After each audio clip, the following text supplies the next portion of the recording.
அனைவருக்கும் புகழ் டிவி சார்பாக வணக்கத்தை தெரிவித்துக் கொள்கின்றேன்.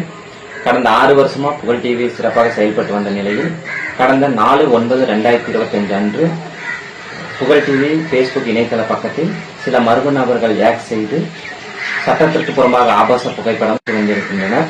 இது தொடர்பாக நம் இணையதளம் வாயிலாக சைபர் கிரைம் மற்றும் கோவை மாவட்ட காவல் அலுவலகத்தின் சைபர் கிரைம் அலுவலகத்திலும் இதற்கு புகார் மனு அளித்துள்ளோம்.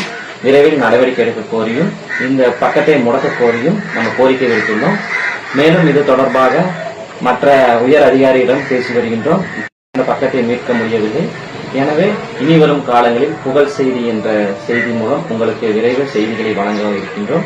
இதுவரை எங்களுக்கு ஆதரவு கொடுத்த பத்திரிகை மற்றும் ஊடகத்துறை நண்பர்களுக்கும் சமூக ஆர்வலர்களுக்கும் இணையதளத்தில் எங்களுக்கு உறுதுணையாக இருந்த அனைவருக்கும் இந்த நேரத்தில் நன்றியை தெரிவித்துக் கொள்கின்றோம். நன்றி.